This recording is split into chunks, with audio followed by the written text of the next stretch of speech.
할아버지 고 양철식 목사, 아버지 고 양용진 목사, 작은아버지 양치호 목사를 따라 3대째 목회를 이어가는 양진우 목사입니다. 화면 아래 구독하기를 눌러주시면 대단히 감사하겠습니다. 어제 저희 아들 결혼식 문제 때문에 이제 저희 고모한테 전화 왔더라고요. 큰 고모한테 전화 왔는데, 고모가 그러는데 우리 작은아버지 목사님한테 요즘에 광장에서 제일 시끄러운 정광훈 목사님이 좀 협력해달라고, 교단적 차원 협력해달라고 이렇게 도움 요청을 하러 왔더래요. 한마디로 거절하면서 목사님 자중하시라고 그렇게 하고 돌려보냈다고 하는데, 참 한국 기독교가 참 민망하고 창피스럽습니다. 목회자들이 앞장서서 특수한 어떤 한 입장에, 그게 극우가 됐든 극자가 됐든 한 입장에서 이렇게 떠들어댄다는 게 보편적 진리의 하나님, 온 우주의 하나님을 어느 한 정파의 하나님으로 전락시킨 것은 아닌가. 그리고 왜 이렇게 힘이 센 사람들은 정치적 발언을 마음껏 하고 힘이 없는 사람들이 정치적 발언을 못하는가. 그게 역사가 깊어요. 여러분, 우리나라가 1910년도에 한일 병탄이 된 줄 아는데 그게 아니에요. 이미 민비 시해 사건부터 해가지고요, 이미 일본 사람들이 들어와가지고요, 그냥 마음대로 깡패같이 막 땅 뺏고 그러고 있었어요. 한 20-30년간을. 그러니까 막 고종이 왕 취급도 받고 그러니까 그때 미국 선교사들이 한국에서 보니까 너무 불쌍한 거야. 고종이 불쌍하고 다 불쌍해가지고 이 조선 백성들이 너무나 일본 사람들한테 탄압받고 막 곡물 빼앗기고 그러니까 이 미국 선교사들이 미국 본국에다가 고종이 너무 불쌍하다고 이렇게 보고서를 올렸어요. 그랬더니 그 당시에 일본도 만만치 않게 기독교 요새가 셌었거든. 플로리스 형제단이라든가 이 사람들이 굉장히 굉장히 강한 이 기독교 세계가 있었는데, 이 사람들이 뭔 짓을 했냐면 미국에다가 한국에 온 미국 선교사들이 전나라는 복음은 전파하지 않고 정치 참여한다고. 그래서 1901년도에 장로교 공의회에서 만든 게 정교 분리 원칙, 정치와 종교는 분리된다. 이거를 만들었고 오늘날 대한민국 헌법에 20조 2항에 그게 계속 남아 있어요. 근데 이제 재밌는 게 뭐냐면, 그거를 지켜야 될 지도층들, 즉 힘이 세고 기득권층의 목사님들은 대동아 전쟁 때 젊은이들이 나가라라고 막 떠들어대고, 그러니까 일본을 배경으로 마음껏 막 자기들은 일본 정책을 홍보하고 다녀. 근데 독립운동을 하거나 신사참배했던 이 목사님들에 대해서는 신사참배 거부운동하고 그러면 너는 왜 정치 참여하냐고 하면서 면직을 시켜버려요. 그래서 주기철 목사님도 조선예수교 장로에서 면직시켜버리잖아요. 근데 이제 아무튼 그래서 힘 있는 사람들은 막 떠들어대고, 그리고 이제 참된 진리를 외치는 목회자들은 어느 정파에 속하지 않고 하나님 입장에서 우상 숭배하면 혼내되거든. 그게 목회자들만 할 수 있는 거거든요. 선지자적 전통 때문에. 근데 이제 그 우상 숭배하지 말고 혼내잖아요. 그러면은 너는 왜 정치 참여하냐고 또 그래요. 그러니까 이게 참 웃긴 거죠. 근데 이게 지금부터 2500년 전 다니엘서 이 9장에 이 모습이, 그러면 과연 어떤 자세로 살아야 될 것이냐, 목회자들은, 그리고 또 장로들은, 그리고 또 성도들은 어떻게 살아야 되는가. 우리가 가갖고 막 법원 때려부시고, 그리고 막 칼 들고 다니면서 반대 정파의 우두머리한테 그냥 칼로 목을 찌르고 막 그러게 되냐고. 뭐 칼로 목을 찌르는 사람, 차를 태워다 주는 사람이 부산의 제일 큰 교회에 그 목사님도 막 길바닥에 나와 외치는 목사님인데 그게 성도가 친히 태워다 줬다며. 요즘에 참 아주 기독교가 다 난립니다. 이게 IS 의원인지 난 기독교인지 모르겠어. 예수 그리스도의 십자가와 2000년이 흐른 대한민국의 이 기독교의 모습은 너무나 달라. 내가 봐도 달라. 다시 성경으로 돌아가야 돼. 다시 성경 돌아가고 초대교회로 돌아가고 예수로 돌아가자고요. 이제 예수라면 또 미움 받아. 예수 얘기하면 미움 받지네. 근데 아무튼 그래서 이 다니엘서 9장에서 그런 경고가 있었잖아요. 뭐냐면 왜 망했느냐? 니들이 하나님 말씀 안 들어서 남유다 때 하나님이 다윗을 축복하고 그리고 솔로몬을 축복하고 그리고 남유다는 유다 지파를 통해서 메시아가 올 것이라는 예언을 하면서 축복을 해줬잖아요. 근데 말 더럽게 안 들은 거야. 근데 이제 이 뭐라고 그 다니엘이 하나님 앞에 나가서 회개하면서 뭐라고 하냐면은 여러분 다니엘서 9장 5절부터 보세요.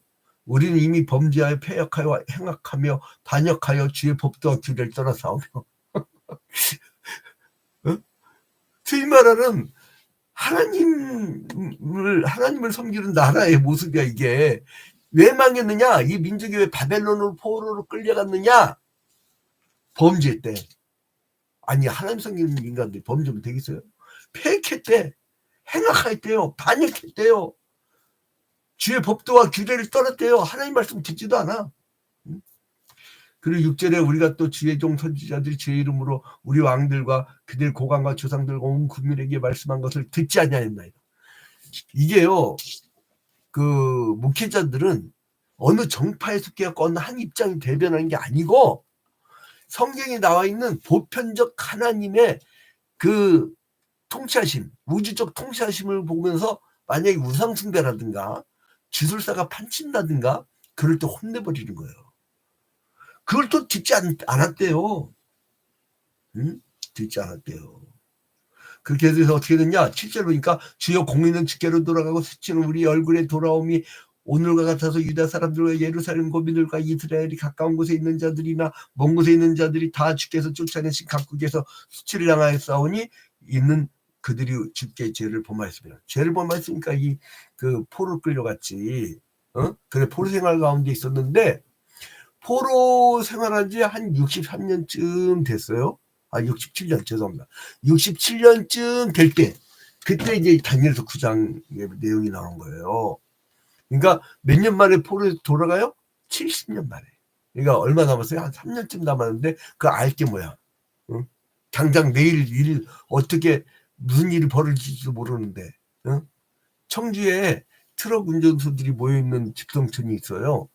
근데 우리 이종 고모가 그 말씀 하시더라고요. 아침에 나갈 때 여보 다녀와 그랬는데 트럭 운전사가 오후에 그 병원에 전화 오는데 영안실에 계시다고. 그런 일이 많다는 거예요. 그러니까 이 내일 일은 몰라요. 내일 일은 난 몰라요. 장래일도 몰라요. 나도 그런 체험이 있어요. 막 그냥 언론 선교도 그렇고 목회도 그렇고 지역 선교도 그렇고 뭐를 하는 게 막 쫙 상승만 했어. 그냥 기급 안정이지 교만 했지 좀. 이제 붕도 체험하고 이제 쭉 이렇게 막 올라가기만 했는데 불날 줄 누가 알았어. 불나고 출동할 줄 누가 알았어요. 그러니까 이게 지금 다니엘이 포로로 잡혀간 이유까지 다 얘기를 했어요. 근데 포로로 잡혀가갖고 67년이 지났는데 3년 뒤에 돌아가. 근데 돌아가는지 모르고 예언한 거예요. 이게 70년 만에 돌아가리라는 예언은 누가 해요? 예레미야가 이미 했잖아요. 그러니까 다니엘은 그저 70년 만에 돌아간다는 것만 알지 67년째에 이 사람은 그저 이스라엘의 회개와 회복을 위해서 하나님께 기도만 드리는 거예요. 여러분 이렇게 난세 때에 우리나라는 항상 뭐 때문에 망했냐면 사색당파 때문에 망했어. 목사님들이 사색당파에 지들이 거기에 어느 당파에 속하지 말고 죄다 들어와서 다 기도해. 기도하는 목사님들 욕 안 해요.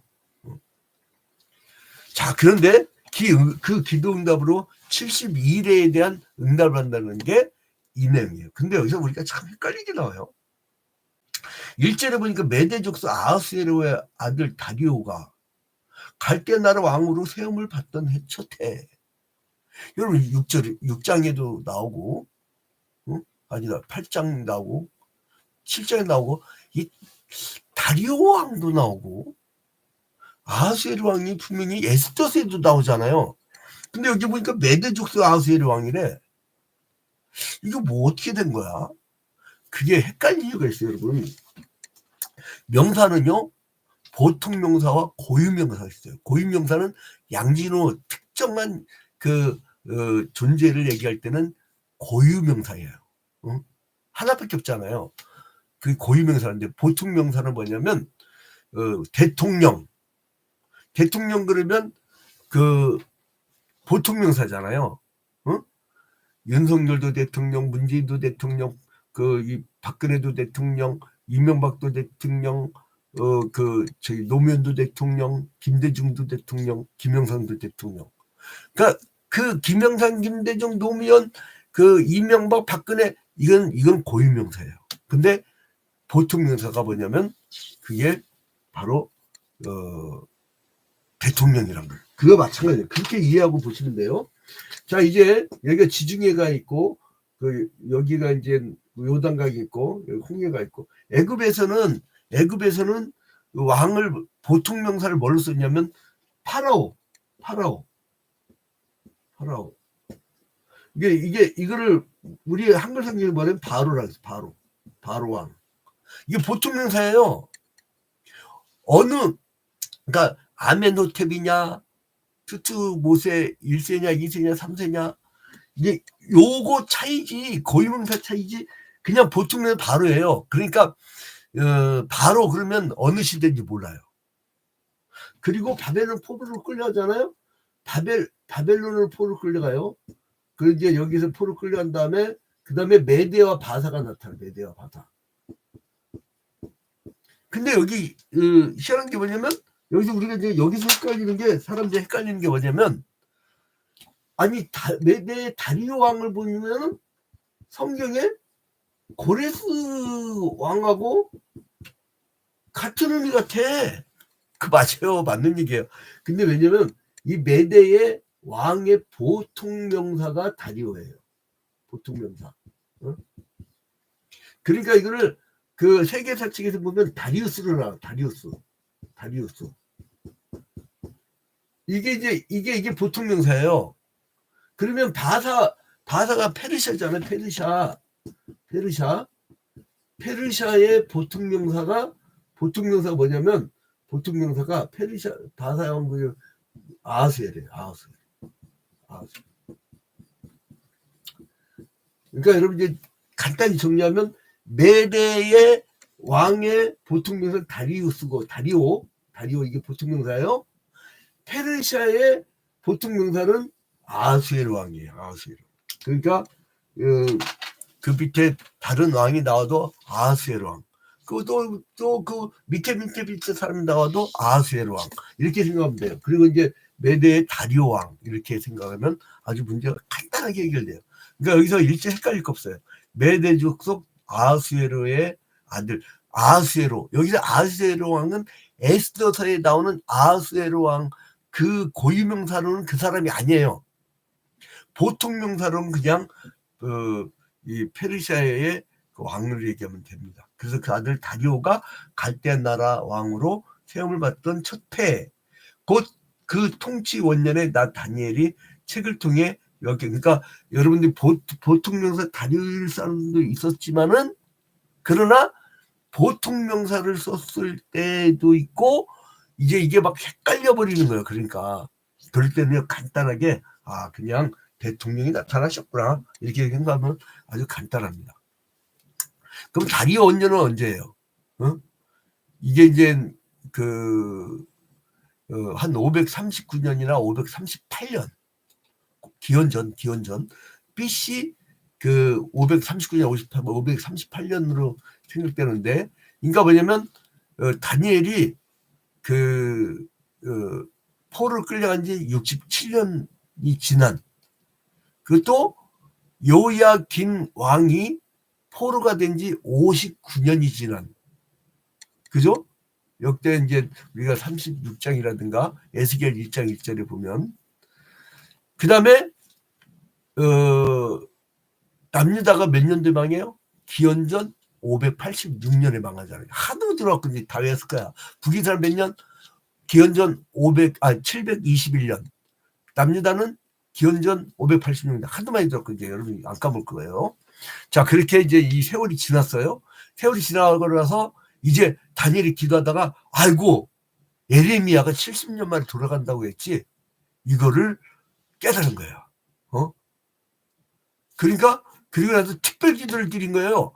여러분, 여기서 다니엘의 세일의 기도를 우리가 막 부흥회 앞두고 아니면 뭐 자기 자식 그 입시 앞두고 다니엘 세일에 막 그렇게 다니엘 세일에 수험생 학부모를 위한 기도에 그런 데 써먹는 게 아니고, 국가의 회복이 다가온 것을 말씀에 의지해서, 말씀, 성경 예레미야서에서 이미 예언한 것을 말씀에 의지하여서 미래를 내다보기 위해서 기도하는 거예요. 그러니까 즉 기독교인들은요, 역사의식이 있어야 돼. 너무 국지적인 거 기도하지 말자고. 막 성정 건축, 입시, 100일 앞두고 막 세일에, 다니엘 세일에 축복기도 막. 나는 이게 이게 국당에 선성책이 붙여놓고 뭘 목표를 두고 막 달라고 막 이 딸랑딸랑한 그거하고 이렇게 그 샤머니즘, 토테미즘, 기독교 들으면 안 되거든. 기독교는 굉장히 역사적 종교예요. 구약 성경 보면 다 역사지. 응? 아담 하와 밑에 셋의 후계와 가인의 후계, 그 다음에 나중에 이제 노아의 후손 중에 셈의 족보, 그 다음에 셈의 족보 후에 아브라함의 족보, 아브라함의 족보에서 이제는 유다 지파, 그 다음에 이제 다윗의 후손, 그리고 예수 그리스도. 역사책이 역사책이라니까요. 역사에 근거한 거지. 그러니까 이게 지금 다니엘서가 1장부터 6장은 역사를 얘기하고 7장부터 12장은 그 미래에 대한 얘기를, 환상을 얘기한다 해서 이걸 또 환상만 따라가서 신비주의자들은 그렇게 하면 안 돼요, 여러분. 역사 의식이 있어야 돼요, 기독교인들은. 자, 그래 이제 막 죄를 회개합니다. 잘못을 딴 놈이 저질렀는데 다니엘이 회개를 대신해. 이게 바로 이제 그 영성가들이 해야 될 일입니다. 자, 그래서 16절에 뭐라고 합니까? 은혜를 베풀어 달라고. 주여, 우리가 참 잘못했습니다 하고 회개하면서 우리가 말씀을 떠났습니다, 너무 잘못했습니다 하면서 16절에 주여 구하옵나니 주는 주의 공의를 따라 주의 분노를 주의 성 예루살렘 주의 거룩한 산에서 떠나게 하옵소서. 이는 우리의 죄와 우리 조상의 죄악으로 말미암아 예루살렘과 주의 백성이 사면에 있는 자들에게 수치를 당합니다. 주여, 그러니까 우리의 기도와 간구를 들으시고 17절에 그러하온즉 우리 하나님이여 지금 우리 주의 종의 기도와 간구를 들으시고 주를 위하여 주의 얼굴빛을 주의 황폐한 성소에 비추시옵소서. 제발 이 기도 들어주시고요. 주님, 여기 그 예루살렘 성전에 회복의 역사를 펼주세요. 그래서 이제 다 회개합니다. 그러면서 이제 21절에 보니까 내가 기도할 때 이전에 환상에 본 그 사람 가브리엘, 그 천사가 가브리엘이 나왔었죠. 그래서 이제 가브리엘이 나온 것을 가지고 어떻게 되면 70일에 예언을 합니다. 뭐라고 그래요? 이스라엘과 그 동족을 다니엘의 중복기들 막 간절히 할 때 이 가브리엘 천사를 하나님이 보내주셔가지고 목자가 사랑한 양들을 위해서 기도한 것처럼 그런 기도를 막 했을 때에 하나님은 가브리엘 천사를 통해서 네 백성과 네 거룩한 성을 위하여 70일에로 기한을 정하였나니 이렇게 얘기합니다. 70일에. 70일. 이걸 또 문자적으로 해석해가지고 막 이게 어쩌고 막, 아이고, 성경을 사사리 푸는 사람들이 미치겠어요, 아주. 아무튼 70일의 기간은 세계의 역사와 종말론적인 사건들을 상징적으로 해석이 됩니다. 문자적으로 해석하면 안 됩니다. 그런 상징적 기간이에요.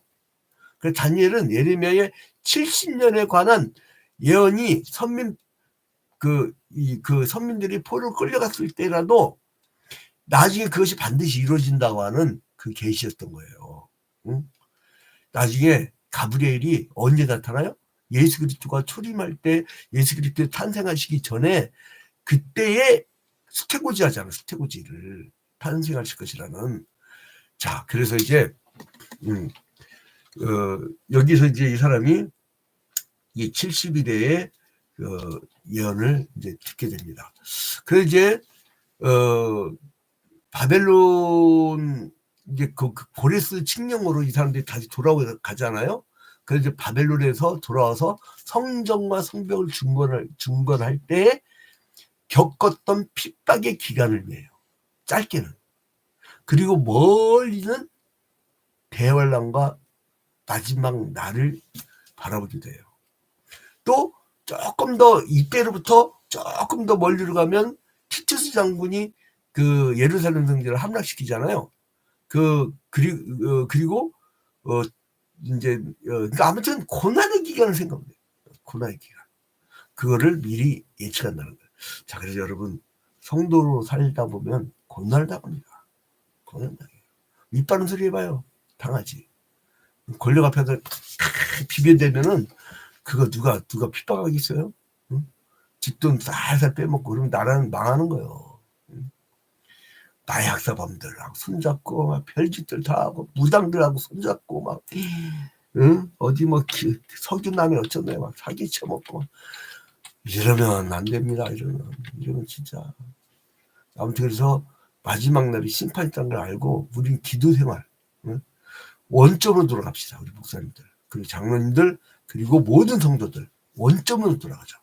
초대교회로.